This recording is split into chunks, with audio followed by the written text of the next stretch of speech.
Since the beginning of time, counterculture has always been a society's way of rebelling against the man.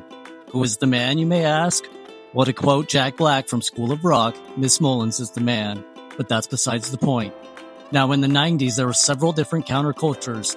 In the music scene, we had the formation of grunge music. Movies were beginning to take on a darker, edgier tone. Even wrestling had the good old Attitude Era, and an old sport had arisen from the ashes and taken over the 90s youth. Skateboarding was everywhere in the 90s thanks to Tony Hawk, and more specifically, the Tony Hawk video games. Skateboarding was bigger than it had ever been. X Games was created and highlighted all different sorts of extreme sports, like BMX, snowboarding, and of course skateboarding. These once small niche sports were now being exposed to the world, and the kids took notice. Baggy pants, backward hats, or some highlighted tips. Oh yeah, those were the 90s. These were all classic signs of skater fashion. Skateboarding was cool, and if you wanted to be cool, you were a skateboarder. Or at least you pretended to be a skateboarder and you wore the clothes. Nickelodeon was also taking note of this new craze and decided it was time to strike. A new cartoon, they thought. It would be hip, cool, and the characters would be rebels and skaters. And with that, the show was born.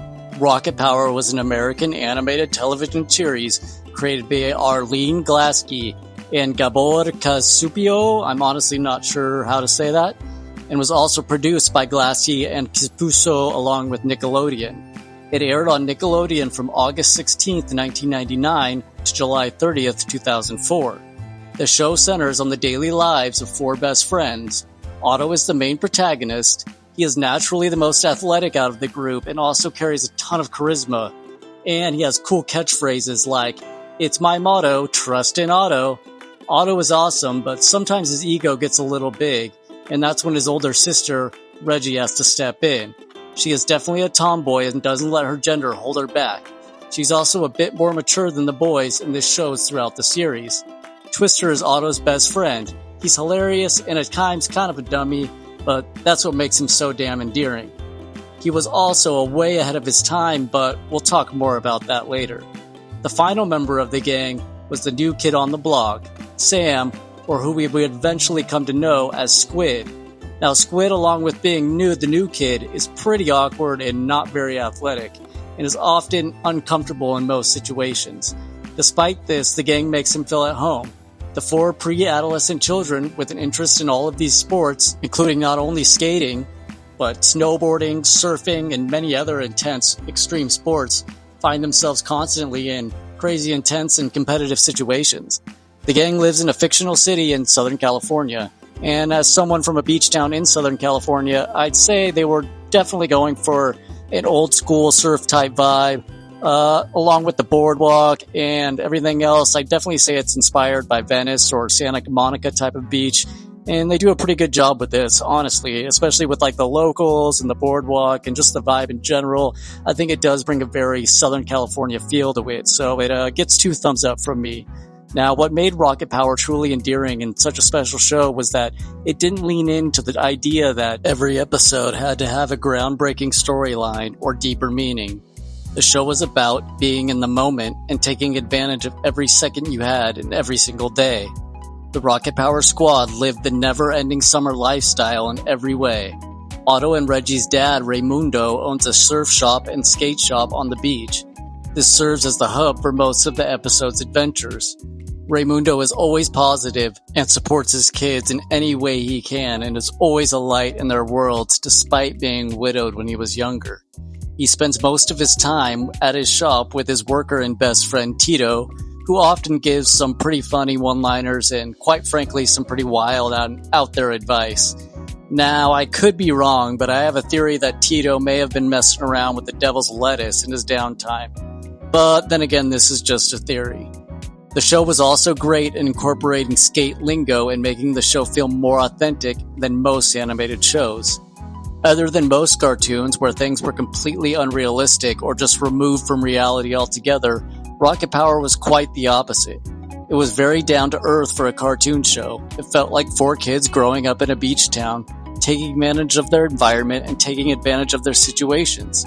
And while Rocket Power did always bring the positive vibes, it should be noted that the characters did have to overcome a lot. Raimundo lost his wife, Reggie and Otto lost their mom. Even Twister went through a lot throughout the series, and Squid had to go through a lot being the new kid, and that is something we see them deal with during the show. However, they never dwell on this for too long. That is not the show's meaning. That is not their lifestyle. The family's energy and lifestyle keeps them constantly active, constantly engaged, and making the most out of every moment. We even see from Squid's perspective, his lifestyle drastically improves when he stops stressing about his future, when he stops having anxiety and just lives in the moment. And ultimately, I think that is the main theme of Rocket Power. Being present, being in the moment, and making the most out of every day, despite what can happen to you. But before I go on, I want to focus on one final aspect of Rocket Power that really sticks out to me. And this has always fascinated me.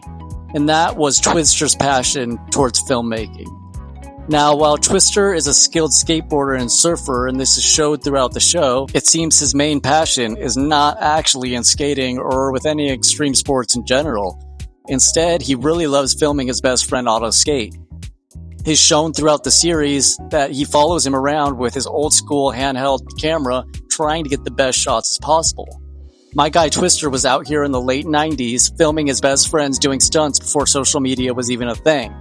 To say this kid was ahead of his time would be an understatement. As a kid who was also obsessed with following around my friends and watching them do tricks with a camera, I loved the aspect of this in Rocket Power. Twister's videos were essentially the framework of what would eventually become YouTube and really most of social media altogether. The boys would get together and try to make the best content possible. Otto would do the tricks, and Twister would get the shots. It was all perfect. However, what made this different from today in most active YouTube channels and social media out there is that Otto and Twister did this simply for the love of the game. Otto wanted to be the best skater, the best surfer, the best snowboarder out there, and Twister wanted to be the best videographer out there. He wanted to get the best shots. He wanted to put together the best videos. And anybody who's watched an old school skate video knows there's definitely something to be said about putting together a badass skate video. So, I guess this is where I'll say goodbye. I'll say goodbye to another 90s classic. My biggest takeaway from Rocket Power has always been this: live in the moment. No matter what, life has to go on. Now, it sounds cliche, and it is a point that has been beaten to death, but Rocket Power shows it in its most simplistic form. Get out of bed every day, put yourself in the most uncomfortable situations, and push yourself through it, and you might find that you're a lot stronger than you think you are. Look at Squid in the first episode. I mean, the guy can't skate, the guy can't do anything, but by the end of the series, he's proficient. But more importantly, he's confident. He goes from being completely unconfident and unsure of himself to having all the confidence in the world. And all this took was 4 friends who constantly had his back, and really proof that he could overcome these situations. But he only overcomes these hardships by going through those situations, not going around them. He has to go through the anxiety, he has to go through the pain, both physical and mental in Rocket Power, and for that, he becomes a better person at the end of the day. And I think it's a very simple but very powerful message. And this is what always has stuck with me in Rocket Power.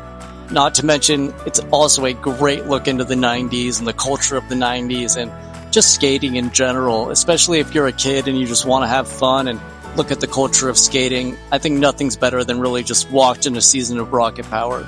So kudos again, Nickelodeon. If anybody has any suggestions on any other Nickelodeon shows or any other cartoon shows, even anything nostalgic from the 90s, please feel free to leave any comments and I'll try to make a video about it.